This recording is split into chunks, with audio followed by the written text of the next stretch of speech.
panel eh, sobre el tema de diferencia y diversidad, el sostenimiento de la pregunta, ese es el título del tema del año, el sostenimiento de la pregunta ante lo imperioso de dar respuestas. Y lo vamos a ir desarrollando durante todo el año, porque es un tema, no porque sea un tema de actualidad, sino solamente, sino porque es un tema que ponemos en debate y discusión. Para este primer panel hemos convocado a 3 colegas muy apreciados de la institución, que son el doctor Leonardo Peskin. Voy a leer brevemente algunos datos. Currículum: es médico psicoanalista, obvio miembro titular y didacta de la APA y de la IPA. Ha sido integrante de comisiones de asesoramiento científico, de evaluación de trabajo y publicaciones en APA y en otras instituciones de psicoanálisis. Es invitado habitualmente a paneles, mesas redondas, jornadas, simposios, congresos nacionales y extranjeros. Es profesor en posgrados, doctorados universitarios. Autor de numerosos trabajos publicados en diversas revistas de psicoanálisis y 2 libros propios: Los orígenes del sujeto y su lugar en la clínica psicoanalítica, del 2003, reeditado en el 2008, y La realidad del sujeto y el objeto, 2015, editado por Paidós. El doctor Adolfo Benjamín también es médico psicoanalista, también es full member de la IPA, psicoanalista didáctico, miembro del Comité Científico Internacional de Estados Generales del Psicoanálisis de la Sorbonne, París, julio 2000, miembro del Comité Científico Internacional del primer Congreso de Trabajadores de la Salud Mental Hispanohablantes en Jerusalén en el año 98, secretario científico de la APA del 92 al 94, fue asesor de la Secretaría Científica y es coautor del libro Divergencias en la Unidad, escrito sobre Lacan, editorial Lumen del año 98, autor invitado en el libro El ginecólogo, la obstetra y la mujer, el acto médico, coautor del libro El libro negro de la psicopatología contemporánea, editorial Siglo XXI de México del 2019, y coautor del libro Percepción y Sueño, seminarios y ateneos clínicos sobre diferentes tópicos psicoanalíticos en la ciudad de Kiev, Ucrania, con el auspicio de la Embajada Argentina en el país. Y la doctora Leticia Glosser, expresidenta de la APA, codirectora del Comité de Estudios sobre Diversidades Sexuales y de Género, profesora de la Maestría, Estudios Interdisciplinarios de la Subjetividad, de la Facultad de Filosofía y Letras de la UBA, exdirectora de publicaciones de la IPA y de la APA, y es autora de los libros La diferencia sexual en debate y Lo femenino y el pensamiento complejo, segunda reedición ampliada y actualizada, entre otras múltiples publicaciones. Y fue una de las presentadoras de las conferencias centrales en el Congreso de la IPA sobre lo femenino que se realizó en Londres.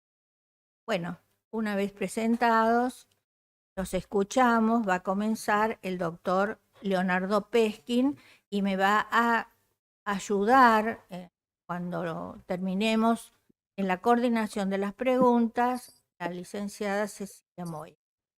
Gracias, Leonardo, te escuchamos.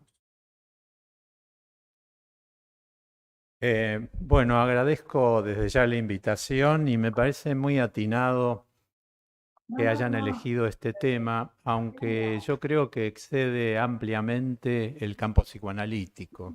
Es decir, que probablemente a lo largo del año vamos a tener que requerir de muchas otras disciplinas, desde ya la psicología, la antropología, la historia, la lógica.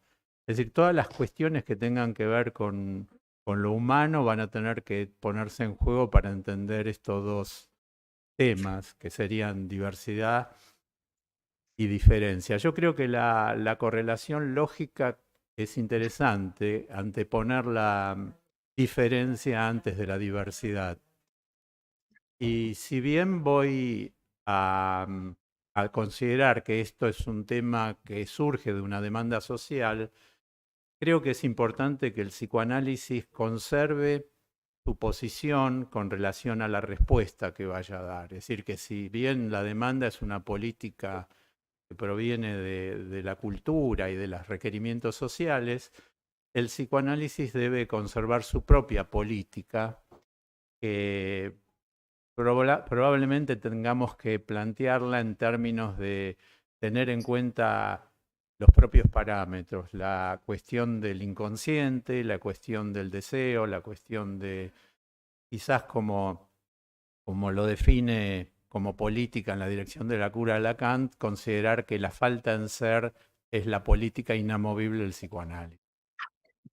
Ahora, considerado esto, tenemos que dar cuenta de que nosotros nacemos inmersos en la diferencia, pero tardamos mucho tiempo y quizás nunca lo logramos resolver, tener noción plena de esa diferencia o lograr concebirla. Desde ya hay múltiples dimensiones donde se juega la diferencia entre la constitución yoica o subjetiva y el cuerpo, entre la relación del sujeto en ciernes o presubjetiva posición en relación a la madre y a los objetos.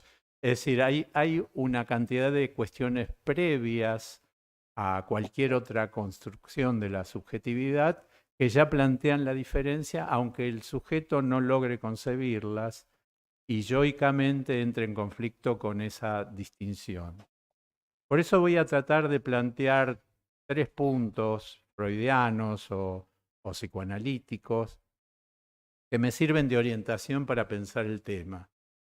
El primero sería considerar el tema del complejo de castración, que ya nos mete en un lío porque justamente es tardío dentro de la concepción freudiana, es decir, él lo ubica alrededor de los 5 años, pero no lo tenemos que pensar en lo que de alguna manera plantearíamos como la telenovela de la cuestión, es decir, cuando el niño freudianamente reconoce la ausencia del pene y entonces entra en crisis en cuanto a su angustia de perderlo él también y toda esa dramática que tanto nos ilustra en Juanito. Yo creo que el primer paso sería trasladar la lógica de la cuestión del complejo de castración muchísimo antes. Y para eso tomar en cuenta una secuencia lógica que es la privación, la frustración y la castración. Ahora ahí tenemos varios problemas.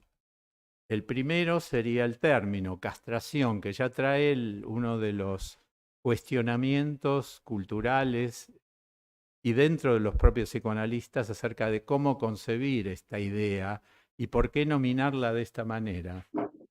Después quizás si tenemos tiempo voy a unir esta palabra, castración, junto con unas cuantas otras malas palabras que tiene el psicoanálisis y que deben ser revisadas.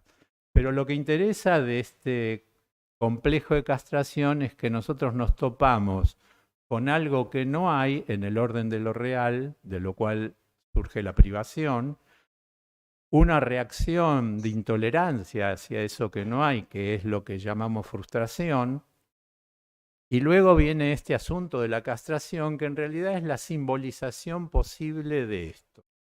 Ahí yo reflotaría, para entrar en el tema de concebir una diferencia, la temática del duelo. Es decir, algo que no hay y nosotros podremos llegar a concebir y a significar lo que no hay. El segundo tema, que es la diversidad, y queda acá claro que lo primero lo relaciono con el complejo de castración, la diversidad lo vinculo al complejo de Edipo. Es decir, solamente va a haber diversidad en la medida que se logre atravesar. Pero de nuevo tenemos el mismo problema, no pensar el Edipo como la cuestión del relato de la madre, el padre, el niño, etcétera, sino como una problemática de tener que renunciar a algo que es necesario e imprescindible que no seamos ni tengamos. Ahí yo engancho ambos complejos, es decir, nosotros tenemos que lograr esa falta en ser, es decir, la carencia de una posibilidad absoluta de accesibilidad a todo, más la renuncia a cierta forma de goce, que sería la que se plantearía como lo incestuoso. Pero de nuevo hago la corrección, no el Edipo tradicional freudiano, sino una cuestión lógica de una interdicción necesaria para asumir la cultura y algo a renunciar.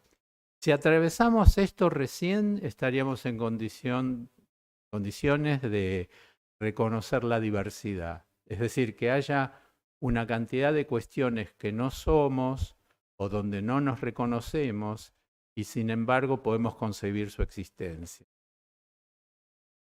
El otro tema que se interpone a estas dos cuestiones, siguiendo cierta relatividad lógica, es que para las renuncias de la castración y de las aspiraciones edípicas tenemos que resolver la cuestión del narcisismo, que no es algo de lo cual podamos curarnos ni renunciar. De modo que si el narcisismo siempre nos plantea ser uno, sin diferencia y sin diversidad, sino una especie de complementariedad absoluta, lo que en Lacan aparece como lo uniano, nosotros tendríamos que aspirar a que eso uniano se transforme en otra variedad que es unario, es decir, marcar algo que hay, algo que no hay, y cierta serie que se abre a partir de que haya un uno.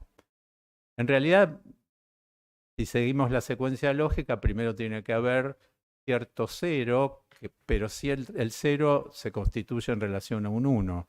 De modo que tiene que haber una inscripción de una cosa que no sea una totalidad sin marca.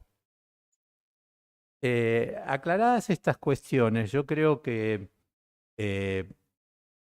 tendríamos que revisar en qué medida la pregnancia narcisística y la demanda social se impregna también de cierta cuestión narcisística, donde no se admite mucho ninguna forma de diferencia y tendríamos que ingeniarnos para hacerla persistir. Por ejemplo, y ahí es donde yo ubicaría una cantidad de cuestiones ligadas a lo que yo llamo las malas palabras dentro del psicoanálisis. Una sería cómo categorizamos lo que hay y no hay en relación a las posiciones sexuadas. Si hablamos de falo, por ejemplo, ya estamos entrando en problemas porque es categorizar lo que hay como un atributo masculino. Entonces tendríamos que revisar el concepto de falo. Tendríamos que entrar a hablar de algún elemento que hay en relación a la organización general de la estructura. Y lo mismo pasaría, como dije antes, con el tema de la castración. Es decir, ¿por qué calificar a la ausencia como castración? Y quizás tendríamos que replantearlas como lo que simboliza una ausencia. Pero tendríamos que entrar a redefinir términos, cosa que incluso dentro de los propios psicoanalistas está en debate.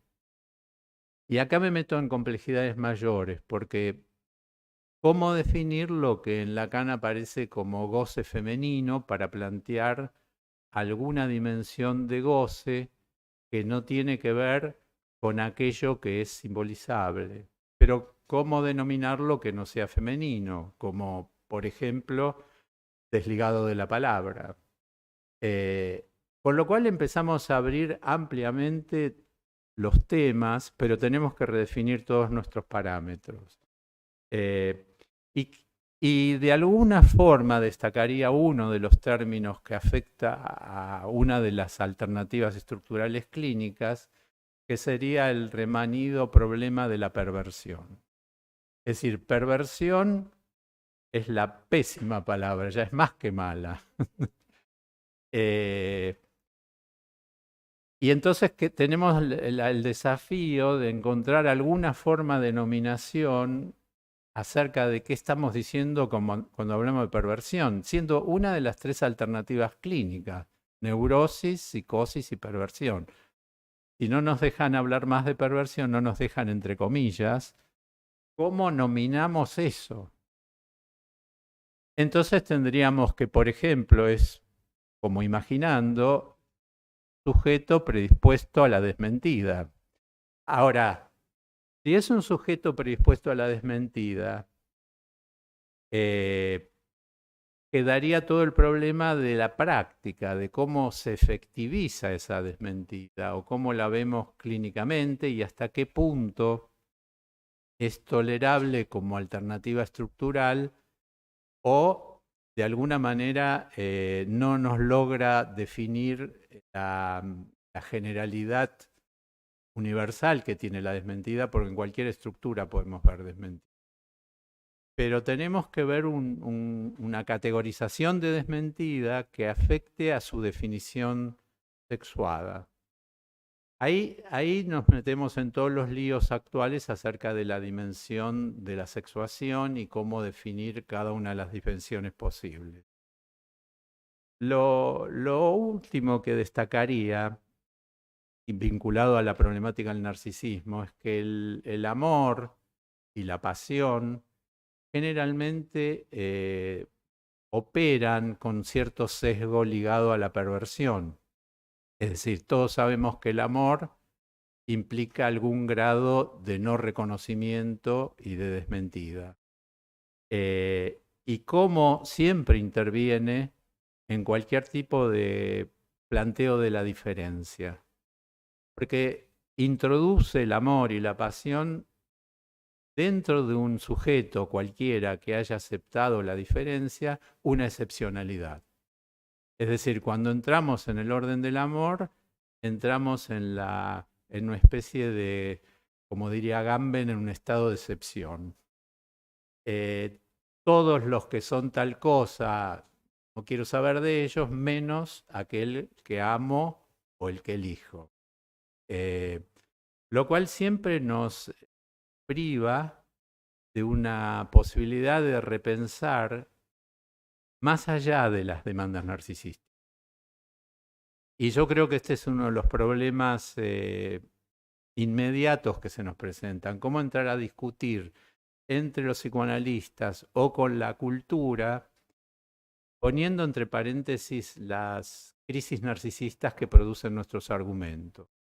Es decir, en qué medida todavía podemos hacer vigente el pensamiento de Freud, por ejemplo, a pesar de que él habla de femenino, masculino, castrado, Edipo, diferencia entre tal o cual Edipo, y que haya escrito en mayor medida todo en relación al niño y tampoco en relación a la niña, o todas las, entre comillas, cosas que dice acerca de la feminidad.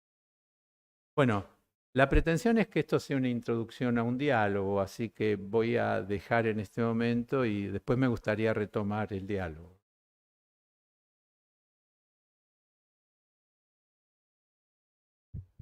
Bueno, la invitación es al diálogo y trae el doctor Peskin, creo que representa el espíritu con el cual se eligió el tema, que es redefinir términos y parámetros, sin prejuicios, diría yo, ni concepciones previas. Vamos a trabajar, es una invitación a trabajar todo el año sobre este tema.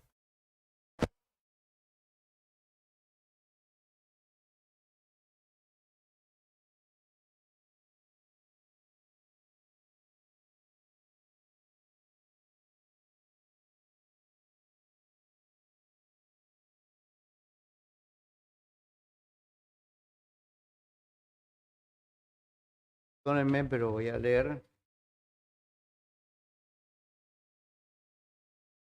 Siempre, al ser invitado a un panel, trato de entender qué está pidiendo el título, cuyo texto reza: elaboraciones conceptuales sobre diversidad y diferencia, sus efectos en la teoría y en la técnica.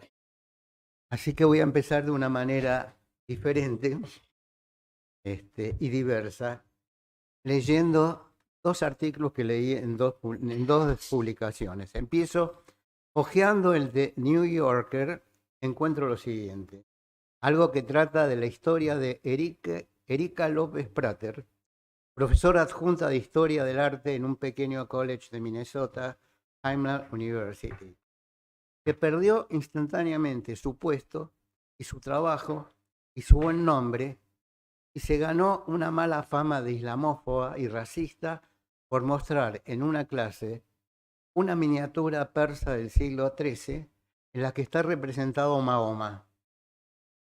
En ese campus de árboles centenarios y claustros neogóticos, la profesora Erika López Prater había logrado un puesto precario, con sueldo bajo y una experiencia laboral que no iba más allá del siguiente semestre, muy lejos del tenure soñado.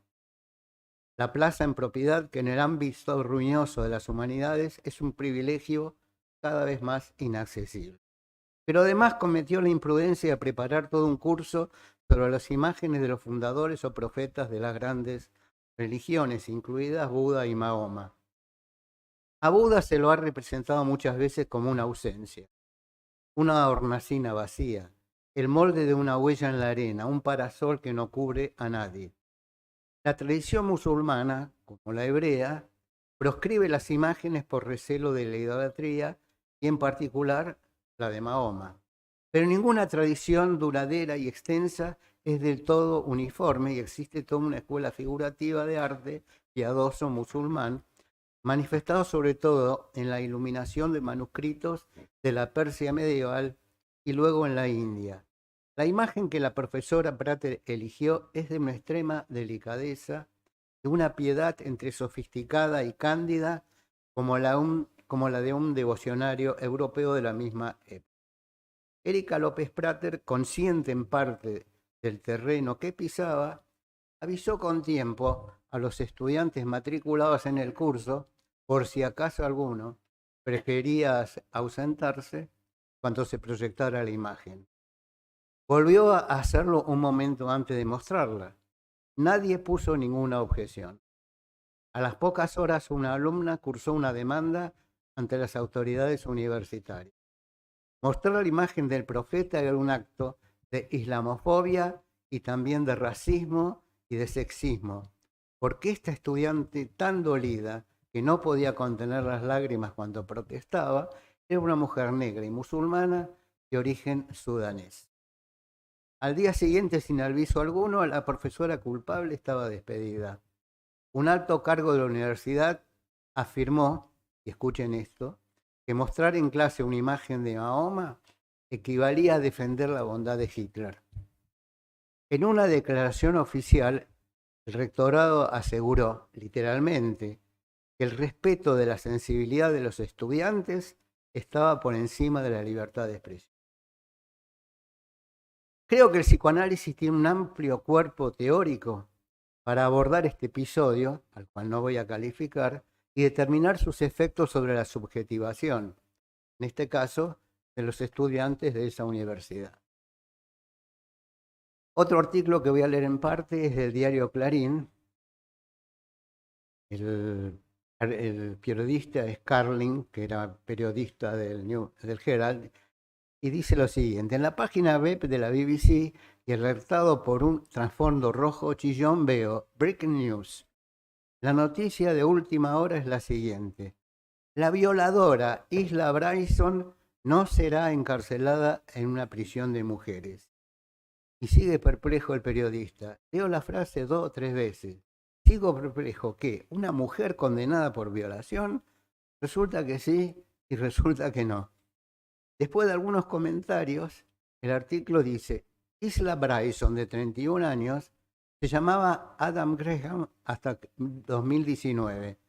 Decidió cambiar de nombre y de género tras ser detenido por 2 presuntos casos de violación en el 2016 y el 2019. El sistema judicial respetó su decisión, tema a considerar. La prisión preventiva anterior al juicio la cumplió en una cárcel de mujeres. El martes de esa semana, un tribunal la encontró culpable de ambos rasgos. Irá a una cárcel de hombres. Bueno, esto lo digo para pensarlo en relación al género, el sexo, etc. La diversidad, como preocupación filosófica y política, es en el fondo la percepción más o menos distorsionada de la diversidad sexual.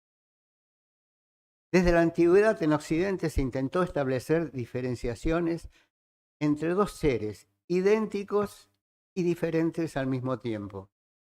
Y entonces se establecieron, o mejor dicho, inventaron distinciones que iban transformándose según el paradigma o las convenciones sociales dominantes, como por ejemplo del siglo XVIII, donde se juzgaba que las mujeres buscaban la amistad, mientras que los hombres deseaban el sexo. Justo lo contrario que en la antigüedad clásica, donde la amistad era una pasión de los hombres y el sexo cosa de mujeres. Cuando a fines del siglo XVIII se apuntó la posibilidad de que la mayoría de las mujeres no se preocupaban mucho de las sensaciones sexuales, la presencia o ausencia de orgasmo se convirtió en un indicador biológico de la diferencia sexual. Apelo a la historia, porque la historia es historia para los historiadores, pero para nosotros, desde la perspectiva metapsicológica, lo que pasó sigue pasando de alguna manera. Se me ocurrió ejemplificar esto tan complejo con una tira cómica de Landru. Me parece que produce risas por dos situaciones. Por el absurdo, porque nos da una idea de lo que es el inconsciente. Un padre lleva a su hijo a un museo sobre Colón y hay una serie de esqueletos de distintos tamaños. Entonces el padre le dice, este es el esqueleto de Colón cuando tenía 5 años, este es el esqueleto de Colón cuando tenía 12, este es el esqueleto de Colón cuando tenía 25, y así sucesivamente. Nos reímos por el absurdo, pero esto es lo que pasa en el inconsciente. Todos los esqueletos de las distintas edades perciben, subsisten y producen sus acciones. Recuerdo que Freud afirmaba que el ello es la historia de la especie, y ¿por qué no? De la historia, en este caso de Occidente, que nos habita, que misteriosamente recibimos y experimentamos, sin percatarnos desde el inconsciente, determinando nuestras teorías y nuestras percepciones. Desde los primeros tiempos de la historia se aceptaba que las mujeres tenían los mismos genitales que los hombres, a excepción de como lo formulaba Nemesios, un obispo del siglo IV, las mujeres tienen dentro lo que los hombres tienen fuera. Inclusive hay un cantito que dice, aunque son de sexo diferente, en el fondo son como nosotros, porque los estudiosos más doctos saben que las mujeres son hombres vueltos del revés. En esa concepción de marcar las diferencias, la vagina era un pene interior, como el dedo de un guante dado vuelta, los labios como el prepucio, el útero como un escroto femenino y los ovarios como testículos internos. Esto está documentado y se puede leer en distintas enciclopedias médicas y, como es de suponer, no ha dejado de tener consecuencias médicas, políticas, sociales, psicológicas. Si nos ocupamos de la diferencia, tenemos que tener en cuenta la inestabilidad que depende de los fundamentos epistemológicos de la época de que se trate e incluso de la política y del paradigma social del momento. Desde allí, creo, debe partir la indagación psicoanalítica. Copio de un texto lo siguiente, es un tratando del cuerpo unisexual y sus contradicciones. Dice, los límites entre lo masculino y lo femenino son primariamente políticos y son primarias las tesis, más bien retóricas que biológicas, sobre la diferencia sexual y el deseo sexual. Se trata de un cuerpo cuyos fluidos, sangre, semen, leches y excrementos diversos son fungibles en tanto que se transforman unos y en otros, y cuyos procesos, digestión, generación, menstruación y otras metrorragias no son fáciles de distinguir o asignar un sexo hasta alcanzar el siglo XVIII. Como ejemplo, por ejemplo, en la antigüedad se creía que el semen era la sangre revuelta con espumas, como en el mar vieron las olas que forman espuma. O sea que un líquido se transforma a otro, cosa que para los psicoanalistas lo vemos en los sueños y en los síntomas de nuestros pacientes. Esta carne única La construcción de un cuerpo unisexuado con diferentes versiones atribuidos al menos a dos géneros fue formulado en la antigüedad para dar valor a la extraordinaria afirmación cultural del patriarcado, del padre, frente a la reivindicación sensorialmente más evidente de la madre. Recorriendo los textos jurídicos, legales y literarios, el concepto de un sexo único está sostenido por modelos sólidos que muestran cómo funcionaba la jerarquía y cómo el cuerpo expresaba significados culturales y políticos. Insistiendo con esta afirmación de la concepción del sexo único como una idea que acompaña a la de dos o muchos sexos, diríamos género en la actualidad, vemos que los grandes maestros de la medicina y la anatomía del Renacimiento seguían considerando la vagina como una versión interna del pene. Nos hace pensar que cualquier signo de diferencia depende de la teoría subyacente o del contexto social para emitir los datos como prueba. Me quedan 5 minutos, me parece que son suficientes. Entonces, las mujeres son hombres dados vueltas, por lo tanto, de una categoría inferior. Recuerden que en la Biblia la mujer sale de una costilla del hombre. La diferencia sexual se establecía sobre el hecho de un sexo único, una sola carne. Es interesante, en Aristóteles la diferenciación se establecía sobre las causas. El hombre era la causa, esto para el embarazo, ¿no? El hombre era la causa eficiente, la mujer era la causa material, dentro de las 4 causas aristotélicas. Veamos a Freud. Encontramos la bisexualidad, lo heteronormativo, lo masculino y lo femenino reposando sobre las estructuras narcisísticas.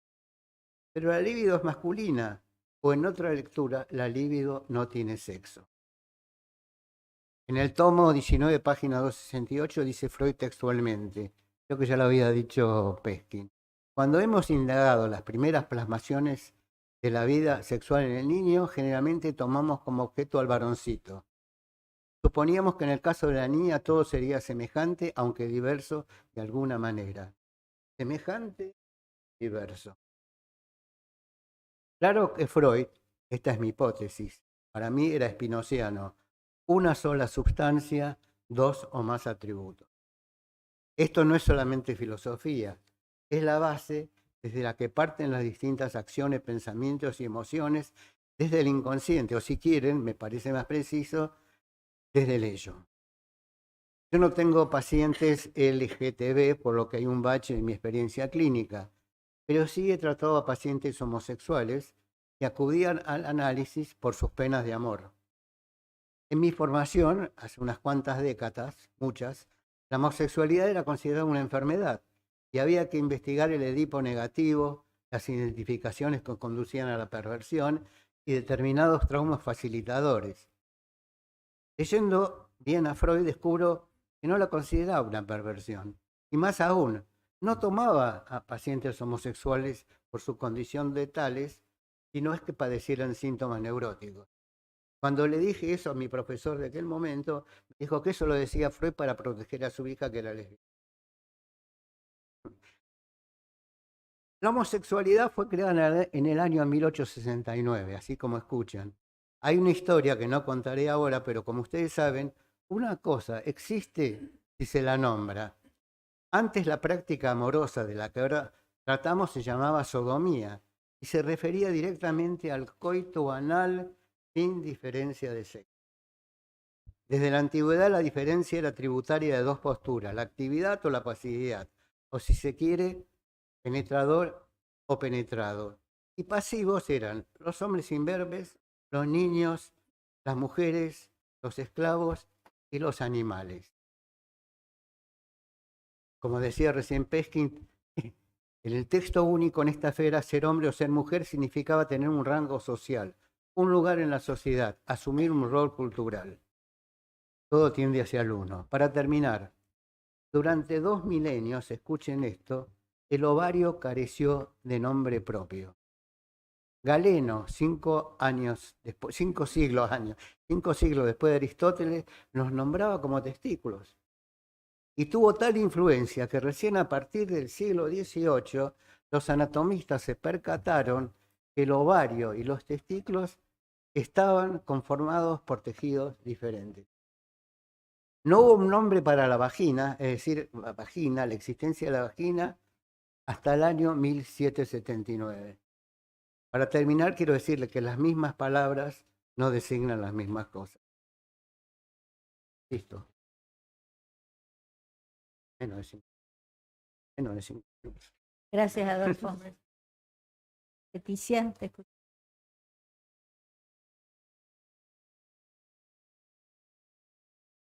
Bueno, gracias a todos. Gracias por la invitación, a Cristina, a todo el equipo de Secretaría Científica.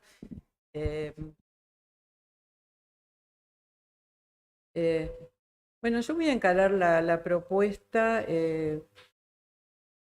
partiendo, digamos, del cruce de dos vertientes en las que yo trabajo desde hace muchos años. Están, bueno, publicadas y, bueno, en lo que fui cambiando, digamos, después de las publicaciones también, ¿no? Pero manteniendo más o menos el mismo eje. Uno son los estudios sobre lo femenino y las mujeres, y la otra vertiente son los estudios sobre diversidades sexuales y de género. Creo que es un tema que es profundamente psicoanalítico y profundamente interdisciplinario también, ¿no? Y bueno, estos estudios de estas dos vertientes, quiero decir que, bueno, están inscritos en un contexto de cambios sociales que interesan tanto al psicoanálisis como a otras disciplinas, y también a un contexto donde se incluyen, y hay que incluir, cambios en las epistemologías con las cuales nosotros pensamos estas cuestiones. Y aparecen, bueno, otras epistemologías, otras lógicas, especialmente desde la segunda mitad del siglo pasado. Entonces, a esto se agregan, hablando del contexto, cambios en la sociedad, en los movimientos sociales, como por ejemplo el feminismo, o los feminismos, mejor dicho, y los grupos LGBT, que están representando un cambio en las presentaciones subjetivas. Y esto es un desafío que se manifiesta en el tipo de consultas que nosotros recibimos. En todo caso, en mi experiencia, digamos que la vertiente de lo femenino, en la que trabajé mucho, ya presentaba, digamos, problemas y puntos ciegos desde mucho antes que aparecieran, digamos, las diversidades sexuales y de género así tan a la vista.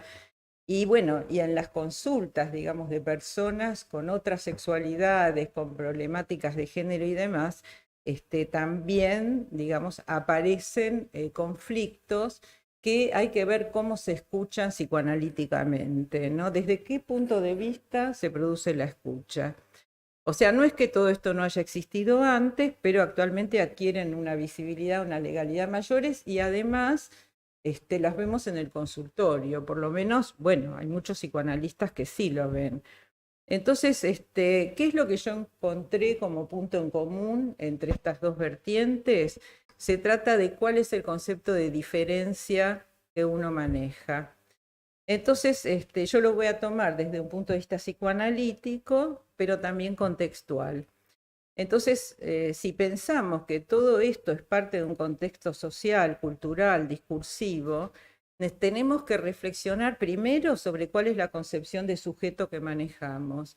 Entonces, pensemos desde el sujeto unitario de la modernidad, del sujeto de la conciencia, pasando por el cambio paradigmático que propuso Freud con el concepto de sujeto del inconsciente, sujeto escindido, hasta concepciones contemporáneas del psiquismo en sus multiplicidades y heterogeneidades, en lo que, digamos, mucho ha cambiado, y nosotros podemos pensar, por ejemplo, en la coexistencia de lo que sería el sujeto freudiano, el sujeto del inconsciente, y el sujeto de las multiplicidades y heterogeneidades, como lo plantea Castoriadis, Deleuze, Guattari y demás, ¿no? Y otros más. También tenemos que pensar actualmente en el sujeto construido desde las tecnologías digitales, y el manejo súper intensivo de datos, algoritmos, que determinan también fuertemente la producción de subjetividad.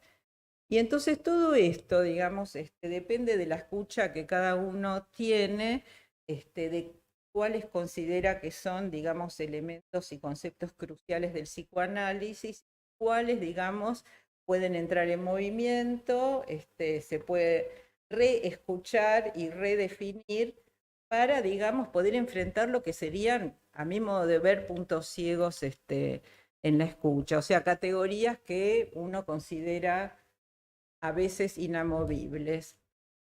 Por supuesto que esto fue también anticipado para, digamos, hablar un minuto más del tema intertextual, interdisciplinario, con el modelo del cyborg que propuso Haraway ya en la década de los 90, estos seres, digamos, mixtos entre el ser humano y la máquina, y otros modelos, ¿no?, que cuestionan también la diferencia de géneros y sexual clásica. Entonces, en este marco es que a mí me gustaría hablar de lo que considero de los conceptos de diversidad y diferencia, y cuál sería, digamos, su relación con la inserción de cada sujeto, digamos, en un universo simbólico, ¿no? Pero también quiero agregar que esto no se puede hablar desde afuera, que nosotros no somos observadores neutrales, ni el psicoanálisis tampoco es neutral, que entran a tallar creencias, ideologías, estereotipos, prejuicios de cada analista, así como del imaginario colectivo que, bueno, Adolfo, digamos, describió en el curso de la historia, ¿no? Entonces, como dije, yo parto entonces desde estas dos vertientes, lo femenino y las diversidades sexuales y de género, porque creo que confluyen en un concepto que para mí hay que revisar, que es el concepto de diferencia sexual. Y además, porque parto de, como dije, de los puntos ciegos que yo encontré, que en el campo de lo femenino y las mujeres, por ejemplo, para dar muy breves ejemplos, es la tendencia extendida a la histerización de las mujeres y lo femenino, como lo había planteado Foucault ya hace tiempo. También la hiperutilizada noción de masoquismo femenino para explicar la violencia de género. Me parece que son, digamos, como dos temas importantes que, por supuesto, es necesario para mí revisar, porque puede llegar, digamos, a puntos ciegos importantes en la clínica. También, por supuesto, es necesario revisar, pero digamos, ya también fue revisado, si la maternidad, como planteaba Freud, es la resolución privilegiada para toda mujer, como lo había afirmado, digamos, en sus desarrollos, ¿no? Esto entonces, por un lado, con respecto a algunos problemas, así muy resumidos, sobre el tema de lo femenino y las mujeres, que para mí hace al concepto de diferencia sexual que se maneje. En segundo lugar, en el campo de lo que podemos llamar las subjetividades trans, también nos encontramos con distintos tipos de consultas. Adolescentes y jóvenes con discordancia entre el género asignado y el sexo anatómico, otros que se definen con género fluido cambiante, consultas que van más allá de las clásicas que conocíamos de antes sobre homosexualidad, que estaba más relativa a la elección de objeto sexual. Consultas a cualquier edad, padres que consultan por sus hijos. No podría desarrollar con detención estas variantes, pero sí que en mi experiencia no hay un universal para pensarlos. Más que nunca tiene que ser uno por uno. No se puede, digamos, para decirlo así en pocas palabras, bajar línea sobre, bueno, esto es tal cosa y ponerlo en un casillero, ¿no? Y en esto tomo el concepto Castoriadis de magma psíquico para pensar en un psiquismo complejo, heterogéneo, con distintos ensamblajes posibles. O sea que podemos generalizar, pero no podemos universalizar estas presentaciones. Entonces estamos en el campo de las diversidades de género y sexuales, y también acá incluyo, porque bueno, está incluido, digamos, también en las consultas, de distinta manera en distintos lugares, porque son intersecciones con diversidades étnicas, raciales, religiosas, de clase, que por ahí algunas tienen más preeminencia en Estados Unidos, otras son diferentes en nuestro medio, pero siempre hay intersecciones con otras diversidades. Y acá abro un paréntesis para decir que Freud había hablado de diversidad cuando habló de la diversidad anatómica que fue detectada, era detectada por el niño varón, quien la interpretó, digamos, en un registro fálico castrado. Es decir, la interpretación de la diferencia sexual en el registro fálico castrado de la fase fálica, de acuerdo a la angustia de castración. Esto lo había tomado Laplanche, que quiero, digamos, destacar mucho los estudios de Laplanche en sus desarrollos, porque Laplanche incluyó la diversidad anatómica, la diversidad de géneros, fue uno de los primeros, digamos, en incluir ese plano también, y la diversidad y la diferencia sexual. Es decir, que él hizo jugar, digamos, tres planos que me parece interesante. También dijo algo interesante, que la diversidad de géneros correspondía a N géneros, podía haber muchos géneros, que es un poco lo que uno ve, digamos, en Internet, N géneros, ¿no es cierto? Que pueden transformarse en insignias si se delimitan en dos términos, que es masculino, femenino. Entonces, de alguna manera, está planteando, digamos, distintos niveles también en que pensar la diversidad y la diferencia. También quiero agregar, por lo que dijo Adolfo, volviendo a Freud, que Freud no habló de género, pero el género no estaba nominado en la época de Freud, entonces no existía el género, pero Freud tenía una perspectiva de género, porque Freud, su teoría sobre el Edipo, es una teoría sobre los géneros también. Que después, bueno, nosotros tenemos que ver, digamos, cómo, digamos, la pensamos. Entonces, lo que quiero enfatizar ahora desde el punto de vista de la construcción de subjetividad es que el género no es algo que está fuera, es decir, algo social, filosófico, un problema que no tiene que ver con nosotros. El género está incluido desde el comienzo, desde el nacimiento o desde antes del nacimiento en la construcción de la sociedad, porque está incluido también, digamos, en el psiquismo de los padres. O sea, no es algo externo que no pertenece al psicoanálisis. Para mí ahí, si lo pensamos de esa manera, me parece que nos estamos equivocando. Es decir, que el niño al nacer, en realidad, entra, digamos, en una especie de trama de identificaciones ideales que tienen aspectos imaginarios, pero también simbólicos, que corresponden, digamos, a su ubicación en una categoría de género. ¿Niño o es una niña? O, bueno, actualmente hay un tercer casillero que a lo mejor algunos padres quieren ubicar a su hijo ahí.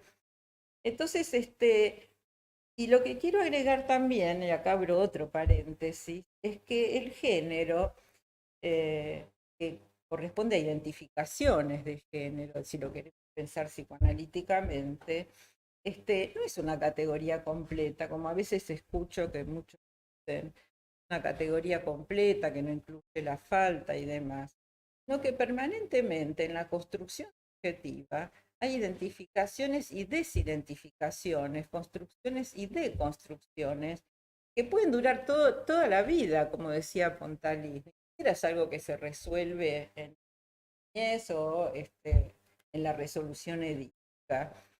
Entonces el género, como identificaciones de género, está presente desde el mismo momento en que un niño es ubicado por un imperativo de la cultura, en el campo de lo masculino o de lo femenino u otra posición, y desde antes del nacimiento también porque ya hay expectativas, anhelos, ideales de los padres y deseos con respecto a él.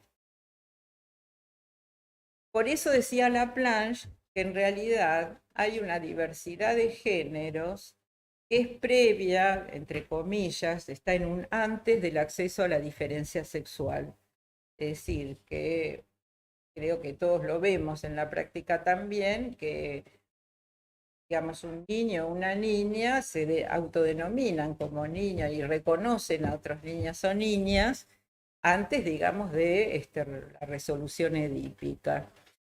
Entonces, ese antes, entre comillas, no es indiferenciado. No es que hay un niño neutro al nacer, sino que es alguien que porta estereotipos, convenciones, deseos e ideales que intersectan con su propio dispositivo pulsional deseante. Es decir, no es que hay un género y entonces no está el deseo, todo el campo de la sexualidad. Pero a mí me parece que lo que hay que pensar justamente es en términos de complejidades, de intersecciones, incluso de mensajes, o tomando el concepto de Laplanche de significante enigmático. ¿Qué mensajes enigmáticos hay entre los ideales de género de los padres y los deseos de los padres en el niño? ¿Cómo el niño decodifica esos mensajes? Pero en intersecciones, ¿no? Desde su posición, como decía Freud, el niño varón, ahí hay un género, enfrenta al Edipo de una manera, la niña le enfrenta de otra, ¿no?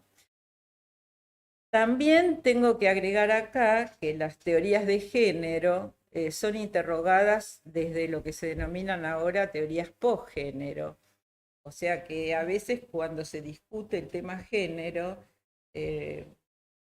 como yo decía, que algunos dicen que es una categoría completa, no se tiene en cuenta que de otras teorías postgénero, en realidad se cuestiona también la diferencia binaria de los géneros, se agregan otras diferencias.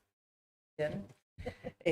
A la diferencia, siempre es lo mismo, diferencia de géneros clásica. Va a ser equitativo. Bueno, entonces, esto digamos con respecto a la diversidad y a los géneros. Entonces, para terminar, para entrar en el campo de la diferencia, yo creo, a mi juicio, que tenemos que pensar que la categoría diferencia apunta a una serie de operaciones simbólicas de enorme complejidad y que habría que diferenciar, como yo, digamos, es lo que diferencio, entre la categoría diferencia como una operación simbólica de la diferencia sexual, que no es lo mismo. La diferencia sexual está cargada de narrativas, como decía Adolfo, cargada de creencias también. En el curso de la historia fue cambiando, porque estaba el monomorfismo y también el dimorfismo en el curso de la civilización. Entonces, me parece que si hacemos esa primera diferencia sobre la diferencia, entonces podemos volver a lo que yo planteaba al principio de mi exposición y pensar que la categoría diferencia la podemos pensar en la intersección de muchas variables, pero pensarla como una operación operatoria simbólica. Entonces, donde podemos tener en cuenta la heterogeneidad anatómica o diferencia anatómica, si lo queremos llamar así, a mí me gusta más llamar heterogeneidad anatómica, que nunca es neutra, porque sí está interpretada en el curso de la historia y en la subjetividad de cada uno. La diversidad de géneros, masculino, femenino u otros, y la diferencia sexual, que también siempre está significada desde los discursos vigentes. Entonces esto está como un marco, una trama una heterogeneidad de operatorias de diferencias, donde la diferencia anatómica, la diferencia de géneros, la diferencia sexual, intersectan también con diferencias lingüísticas y discursivas que también existen y que hay que evaluar también en la clínica. La diferencia también, y como base, digamos, tomo la diferencia como distinción en un sentido heideggeriano, como lo opuesto al uno, a la totalidad, porque ese es el concepto, digamos, de la diferencia simbólica, ¿no? Lo opuesto a la totalidad. Entonces esto, digamos, nos aparta de las lógicas dicotómicas, no es que las anula, sino que se incluyen, digamos, en complejidades mayores. Por eso, bueno, pienso que en esas intersecciones, en múltiples niveles de diferencias, juega la diferencia simbólica como una categoría, una operatoria, donde esa diferencia simbólica en realidad es una categoría vacía, es un casillero vacío, que, digamos, se va como rellenando con teorías, con creencias, teorías privadas también y demás, que es lo que hace que nosotros construyamos también nuestra propia teoría. Y para terminar, ahora, quiero decir que el concepto de diferencia sexual clásico lleva, no lo puedo desarrollar acá, pero lleva a considerar que lo femenino, en lo femenino está localizado el enigma de la diferencia. Y yo creo que en realidad el enigma es la diferencia en sí, no es lo femenino. Y para mí eso cambia mucho la forma como en la clínica también. Bueno, dejo acá entonces. Gracias. Gracias, Leticia. Bueno, no sé si quieren los otros invitados. Sí.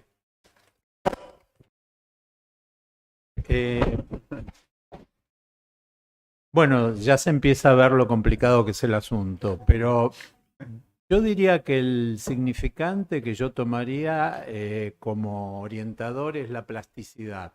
Evidentemente la cultura tiene una enorme plasticidad y eso lo decía Adolfo contándonos las historias de todas las variedades, algunas de las variedades, no todas, que uno puede conocer.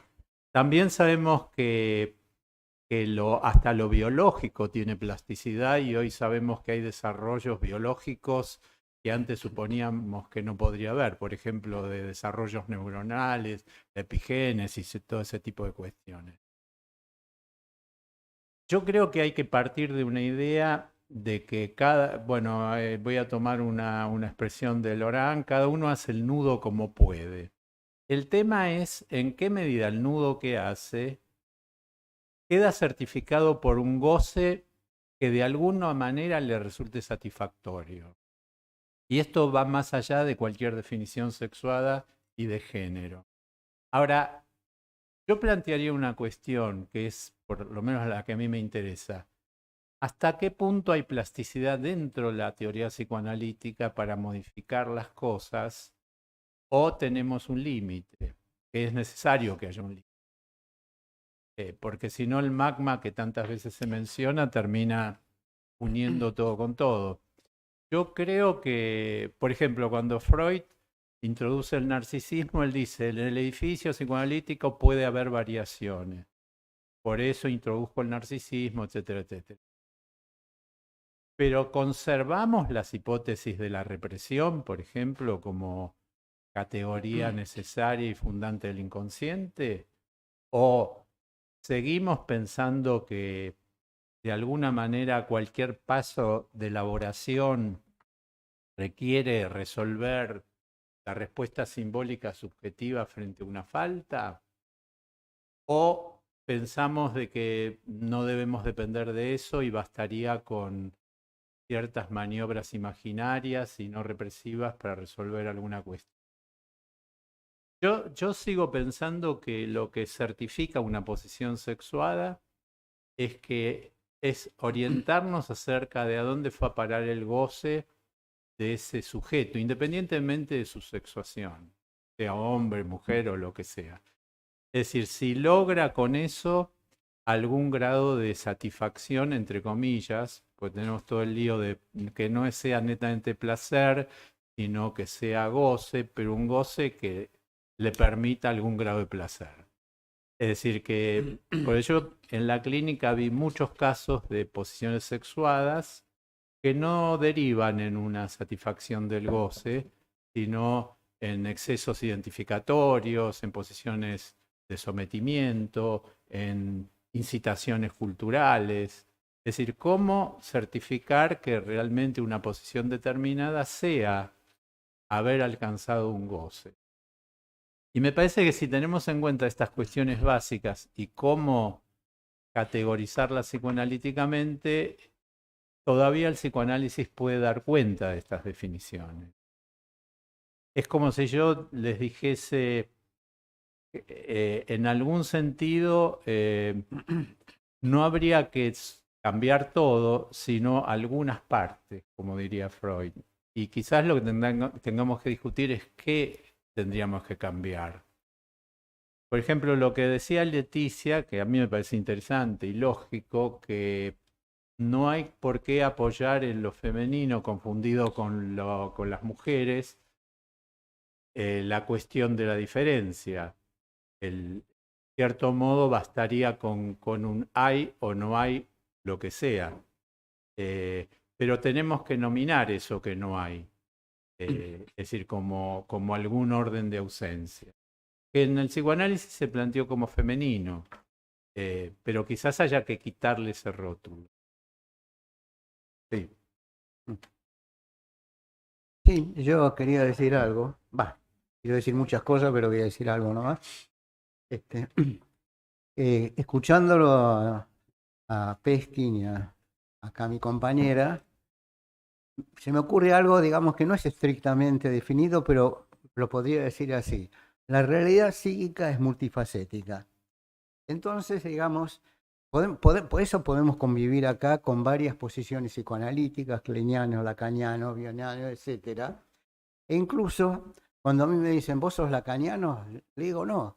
Yo tengo pacientes lacanianos, pacientes freudianos, pacientes kleinianos, o momentos kleinianos, freudianos, lacanianos de cada paciente. No sé si se entiende bien lo que quiero decir. Y ahora, digamos, quiero emitir una generalización, con la salvedad con la cual habla Alejandro Dumas, hijo de la generalización. Dice así: todas las generalizaciones son peligrosas, incluso esta. Entonces creo, digamos, que la diversidad diluye la diferencia porque, digamos, encubre la castración o la desmiente. Una afirmación generalizada para discutir. Bueno, está dedicada a vos. Está dedicada a vos. No, primero quería rescatar de lo que planteó Nardo. Me parece muy importante redefinir el término, especialmente porque todo lo que, digamos, vos fuiste planteando y ahora también, justamente tiene que ver con muchos de ellos, con redefinir términos que tienen que ver con homologaciones de lo femenino a otras categorías, ¿no? Me parece que ese es un punto, para mí es un punto clave. Hablaste de castración, bueno, de falo y demás. Incluso hablaste del no hay, ¿no? Que el no hay, ¿por qué tiene que ser dado a lo femenino? Igual yo iría más allá y diría, ¿por qué no hay? ¿Qué es lo que no hay? Femenino, las mujeres tienen un cuerpo completo. O sea, cada uno. para mí, por eso. Entonces, por eso me parece que hay todo un imaginario en la construcción de estas teorías, porque no es que no hay nada, no es que no hay. Yo, como metáfora, Sí.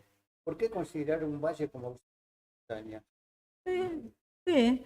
Bueno, un poco es lo que decía Deleuze, porque Sí. yo sé que vos leíste Sí. mucho Deleuze, hablando justamente del tema de la carencia, que es otro tema que apareció, que bueno, Deleuze discutía el tema de que el deseo se origina en la carencia y decía que se podía pensar el deseo como producción, como poiesis. Entonces no quería decir que no existía carencia, pero no era una relación causa-efecto, sino que coexistían, que en todo valle había desiertos y demás, ¿no?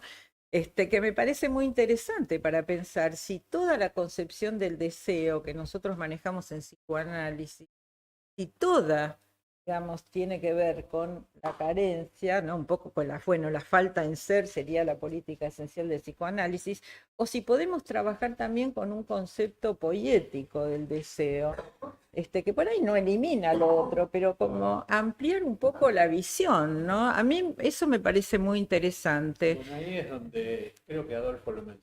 La función entra a jugar Claro. como un factor que no necesariamente es Claro. que es más allá de Más allá cada- del sexo. Sí, de adjudicación. ese factor, digamos, que es productiva, la pulsión es productiva. Y después con respecto a que la diversidad diluye la diferencia, yo eso lo pienso de esta manera. Pienso que hay un tipo de diversidad, si nosotros pensamos la diversidad, N diversidades y demás, bueno, evidentemente diluye la diferencia en un sentido simbólico, pero yo pensaba que de esas N diversidades, si se construye, si cada sujeto construye diferencia, digamos, ¿no? Simbólica, se pasa a otro nivel de diversidades, donde en realidad me parece que el punto para mí clave es el reconocimiento de la alteridad. Yo creo que mucho de la diferencia tiene que ver con con la alteridad, ¿no es cierto? La salida al narcisismo que decías vos, ¿no? Ahora, yo, una cosa que pienso dentro de este diálogo es, por eso lo mencioné, tomar el duelo, como que va más allá que la otra cosa, gran subjetiva. Claro, Es decir, que en ese sentido creo que el modelo del duelo lo que abstrae es algo que no hay, por lo que ya no sabemos qué importa, si algo falta, que alguna elaboración dé cuenta de eso. El deseo emerge cuando hay un duelo elaborado. sí. Yo en ese sentido pienso el Edipo, la castración y la sexualidad como una renuncia elaborada. Sí, Es decir, que hay una posibilidad de, desde lo que no hay del narcisismo, crear algo. sí. Pero digamos, no necesariamente el duelo tiene que... Fíjate, yo hablé del duelo, digamos, donde la ausencia es profunda. ¿Está bien? Bueno, Y no necesariamente es un duelo por... lo que pasa es que al carecer distinto, ahí nos meteríamos en territorios orientales. El instinto no lo tenemos, es decir, tenemos todo esto que estamos hablando. No tendríamos las dudas que tenemos. Yo creo que una de las cuestiones a elaborar es que no tenemos. Entonces por eso dije, el nudo se puede hacer con cualquier cosa. Yo les agradezco la discusión y demás, pero vamos a darle la palabra a los colegas que han pedido. Esta es el primer encuentro sobre el tema, así que tenemos todo el año para discutir esto. Sí, a propósito de esto, Leticia, hay preguntas dirigidas a vos y a la mesa, pero que algunas están específicamente dirigidas a vos, o que por lo menos me parece que giran en torno a esto, ¿no? Dice Alicia Kilner, mi pregunta es sobre el falo, como órgano en Freud o como símbolo en Lacan, que sirven para orientar la sexualidad que en lo humano debe ser ordenado, dado que estamos por fuera del instinto, en función de esto que vos traías. Pero no es el único organizador. Lo femenino aparece en Freud como algo que va más allá. Al respecto, Liliana Pérez dice, ¿cuál es el concepto de inconsciente para Leticia, que es el Shibboleth del psicoanálisis? ¿Desde dónde escucha el inconsciente y qué escucha cuando escucha el decir de un sujeto? Prosigue Liliana Pérez. ¿Por qué para Leticia decir que el no hay del lado femenino es algo malo? ¿Por qué esa connotación negativa si esa falta en la estructura es causa de deseo? ¿Lo dejamos en pausa? La pregunta, Leticia, ¿puede Son ser? muchas preguntas. Yo voy a ver. Bueno, ¿querés que te las pase? No, empiezo. No, digo, no sé. hacemos una... Bueno, ¿sí? mejor, sí. Porque Pero así las podés ir preguntas, no sé pensando si me voy a porque... acordar todo lo Bueno, que preguntaron. Está Después bien, me está la bien. repetís. entonces le pasamos ahora a la gente que está acá presente, ¿sí? Y Mirta Goldstein. Después viene Vicky, Corín y después Analia.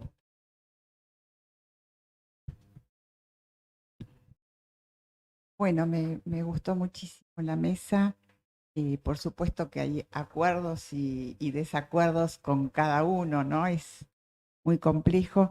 Lo que sí me gusta es la posibilidad de decir de dónde parte cada uno, en el sentido para no caer en un pensamiento segregatorio, ¿no? Porque entonces, como ustedes bien decían, ni universalizar ni generalizar. Entonces, a mí me gustaría decir de dónde pienso yo, desde dónde parto yo para encarar lo diverso, que no es lo mismo que la diversidad, y la diferencia. Yo creo que lo diverso lo que nombra es el conjunto infinito abierto, es decir, la incompletitud a nivel filosófico y matemático. Ubicar la incompletitud no es de poca monta, pero entonces, ¿qué es la diferencia? Es la inscripción de lo diverso en lo particular. Y es ahí donde puedo empezar a pensar algunas cuestiones en relación a todo lo que ustedes dijeron.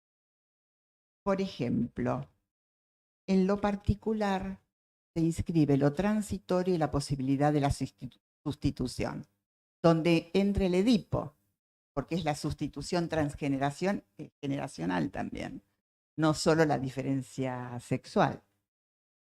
Entonces se inscriben las diferencias en lo particular, en el sentido de imaginario, simbólico y real. Hay diferencias, me parece. Pero entonces volvemos a otra categoría, que es lo singular. Y vos, Leonardo, creo que te referiste a eso, y es el goce. La resolución de goce es lo singular. Es decir, cada uno goza de otra manera infinita. Pero y entonces volvemos a otra categoría. ¿Qué es lo que no hay? Lo que no hay es un imposible. ¿Cuál es el imposible? El otro goce. El otro goce me es imposible acceder a él. No puedo acceder a él desde el uno. Entonces, es desde esos lugares, por lo menos a mí, que me resulta más fácil empezar a pensar todas estas cuestiones. Diría que creo que la clínica, ¿no? Yo creo que está bueno entrar en la clínica, porque no podemos hablar en la clínica de lo diverso. En la clínica hablamos de ese sujeto en particular. Creo que ahí es donde, bueno, tomo esto de las intersecciones, creo que es ahí donde podemos encontrar una intersección entre algo muy abstracto, como sería el conjunto infinito, y, digamos, la clínica uno por uno. Creo que hay muchas cosas, creo que también coincido, y no entendí mal, que no puede ser el goce femenino un límite, ¿no? Es decir, el goce femenino tiene que poder abrir a un infinito que no tenemos por qué poder nombrarlo nosotros.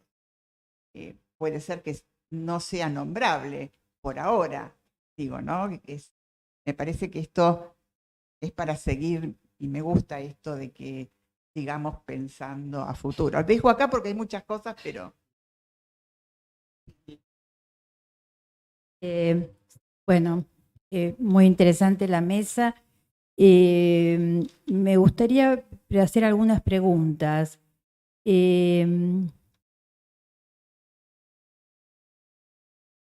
Pensaba en Paul Preciado cuando en su presentación ante los psicoanalistas en Francia plantea que cuando él se inyecta testosterona, lo que está haciendo es lograr una exterioridad que no tenía sin la testosterona.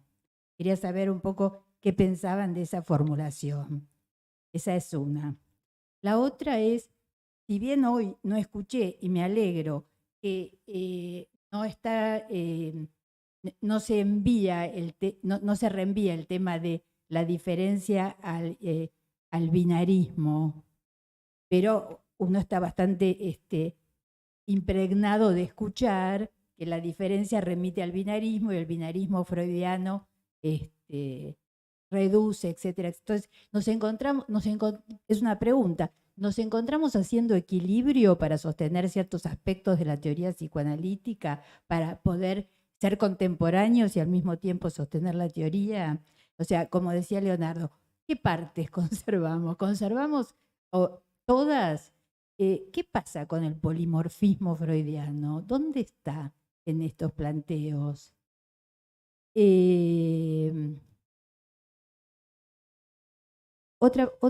Una última así de ahora.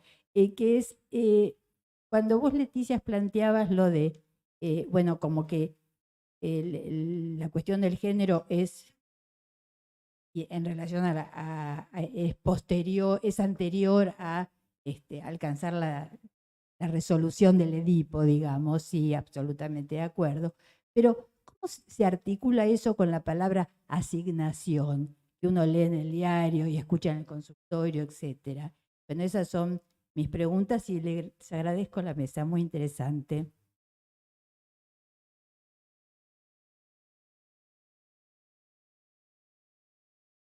Muchas gracias. Yo ya enseguida me tengo que ir, pero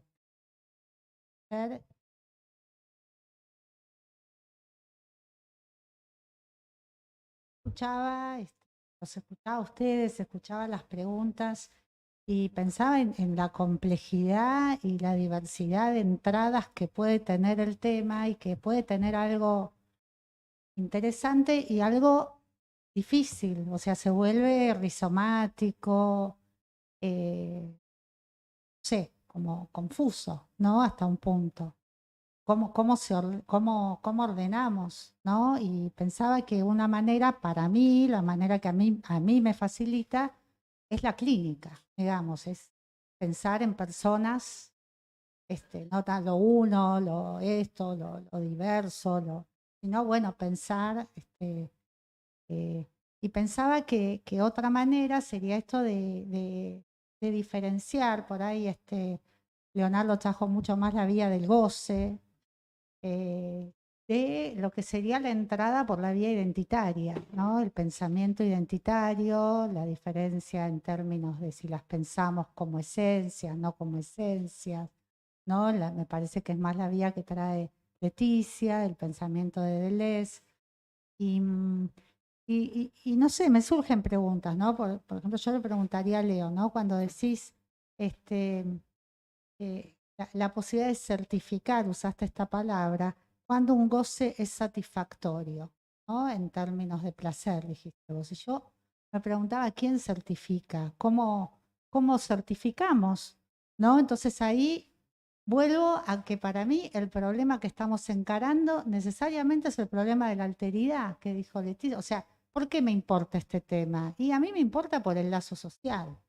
A mí me importa por la posibilidad de vincularme con el otro, con su alteridad radical, goce como goce, se identifique con lo que se identifique, ¿no? Entonces, parece, digo, para pensar qué nos importa a los psicoanalistas de esta cuestión.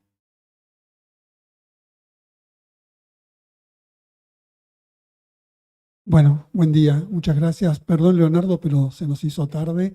Escuché un poquito sobre el final, después lo leo. Primero, me parece bárbaro que estemos hablando de estas cosas acá. Les recomiendo el trabajo de Analía que leí, no estuve, pero leí hoy a la mañana, porque creo que complementa bien esto que estamos discutiendo y sería bueno pensarlo en conjunto los dos temas, porque creo que esta posición que recién decía Analía respecto de la alteridad, poner el centro en el tema de la alteridad, ella lo trae a propósito del trabajo, digamos, con poblaciones que no son habitualmente las de nuestros consultorios, creo que nos permite avanzar un poco en esta discusión para no quedarnos específicamente en el tema y retoma lo que decía Leticia respecto del tema de lo diferente, o sea, la posición frente a lo diferente, la disposición del chico, digamos, varón frente a la nenita que no tiene pene, digamos, uno puede pensar la posición de cada uno de nosotros frente a lo que nos es totalmente diferente, ¿no?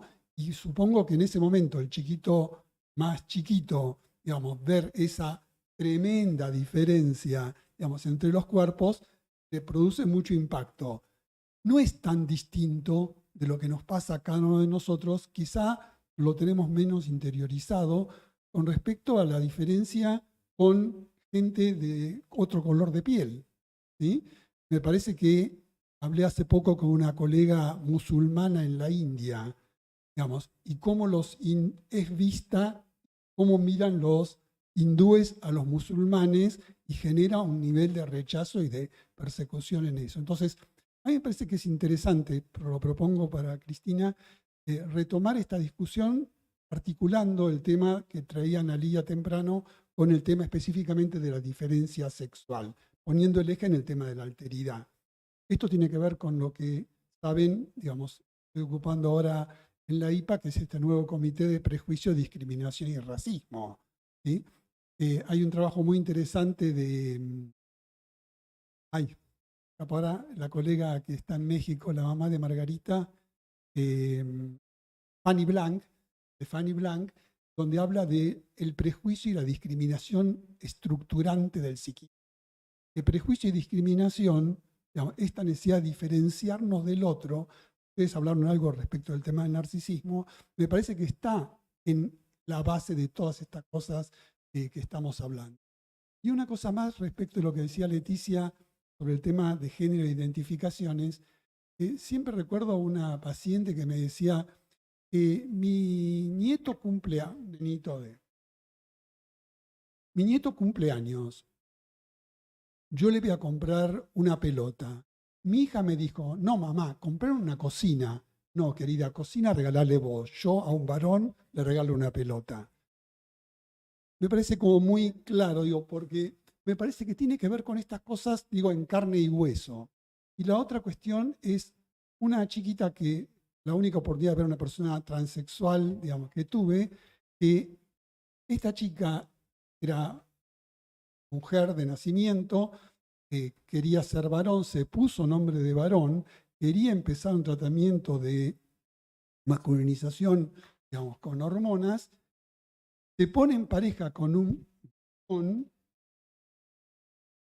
y este muchacho tiene un nenito. O sea, ella asume a partir de ese momento el rol totalmente maternal respecto, digamos, de este chiquito y detiene, por lo menos temporariamente, su proyecto de continuar en su masculinización.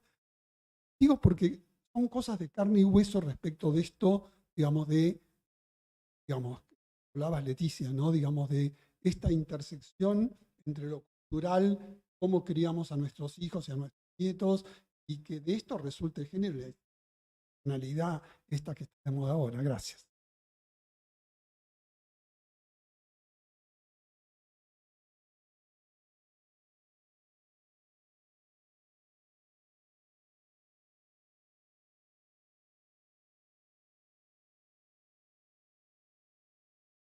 Bueno,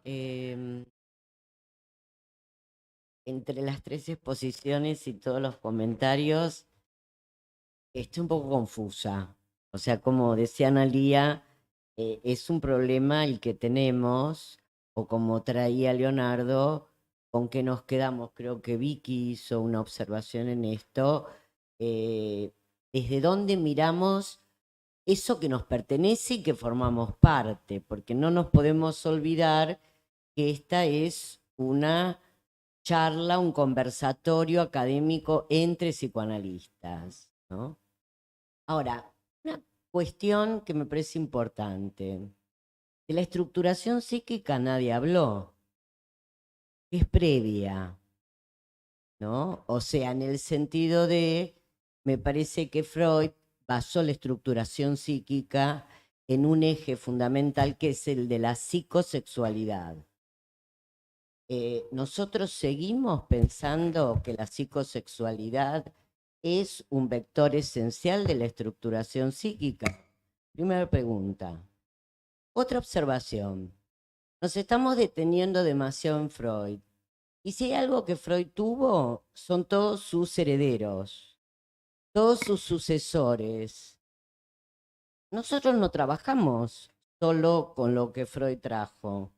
Y ahí me parece que es importante lo que trae Analía, ¿no? O sea, respecto a la clínica, poder transmitir que de las teorías se hace vigente a través de la práctica, porque si no terminamos generando una diferencia entre lo que decimos que hacemos y pensamos y lo que realmente hacemos, ¿no? Me parece que estos son elementos importantes también para plantear que hay una diferencia, a veces abismal, entre las lógicas teóricas y las lógicas dramáticas que guían nuestra práctica.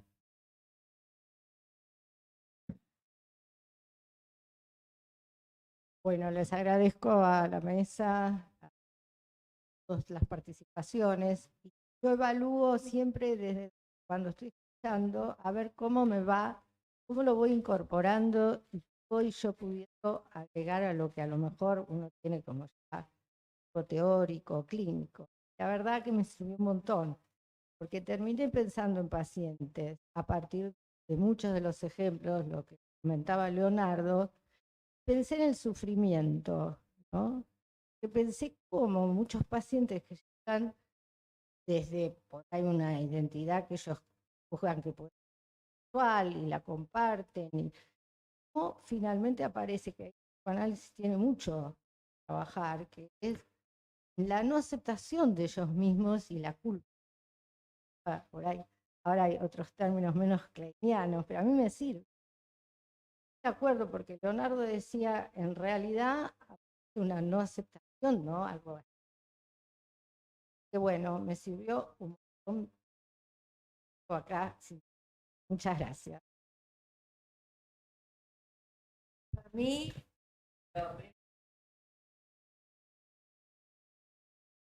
bueno, primero agradecimiento. Agradecimiento a la capacidad de cada uno. Saben que los quiero, que los valoro y que los respeto. Voy a ser muy ingenua, si se quiere, muy porque lo que les quiero comentar es lo siguiente. Creo poder seguir el recorrido, los diversos recorridos, coincidir en algunas cosas, sin duda, con los planteos de Leticia. Coincidir sin duda, me resonó mucho a Leonardo cuando hablaba de a dónde fue a parar el goce singular de cada uno y en qué medida ese goce es suficientemente placentero o no. Pero lo que quería traer era también el prejuicio con el binarismo. No para, digamos, el binarismo es yo no conozco mucho de esto, no me voy a hacer la sabionda en filosofía, pero incursioné en el terreno de la filosofía y planteé, y me interesó mucho el tema del binarismo y una lógica que va más allá del binarismo.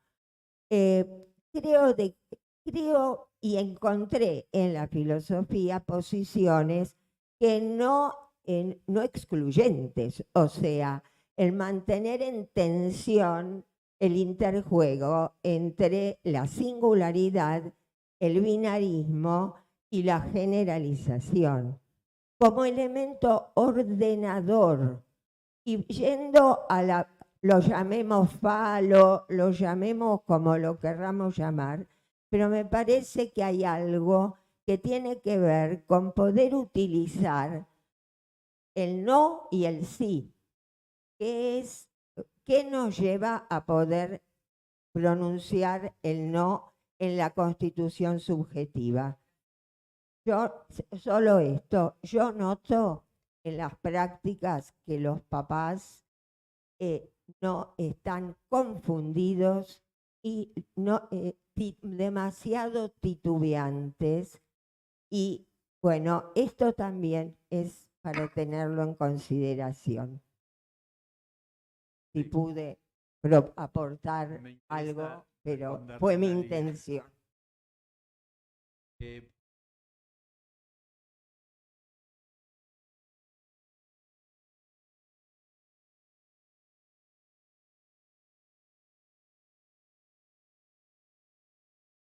Pero hay una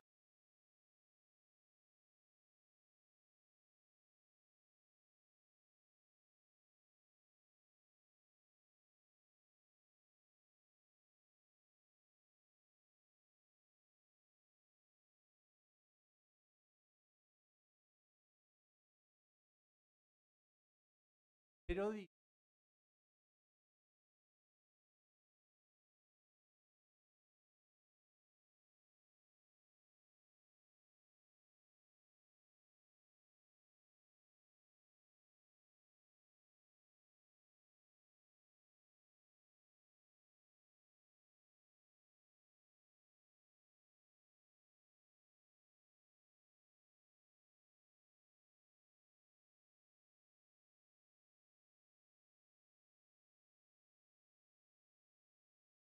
que sea información al otro.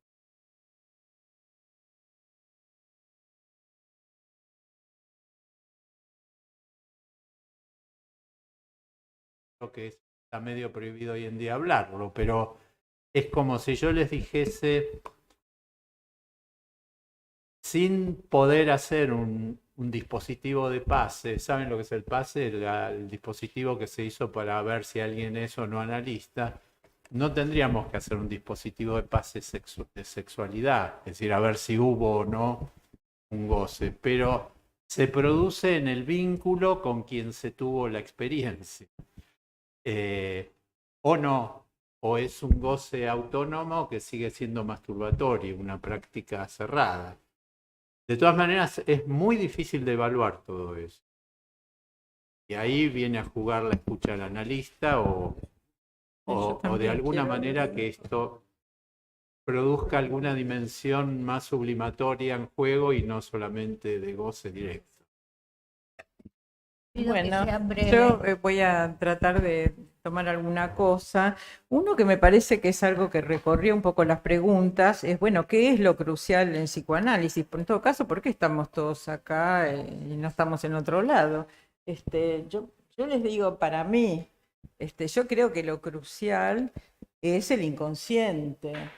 Esto es lo crucial. Es también el deseo, la sexualidad, pero en relación, no existe el deseo solo ni la sexualidad solo. Por eso yo de lo que estuve hablando es de cómo se pone en relación con otras variables. Si no, digamos, para mí reducimos mucho el campo del psicoanálisis.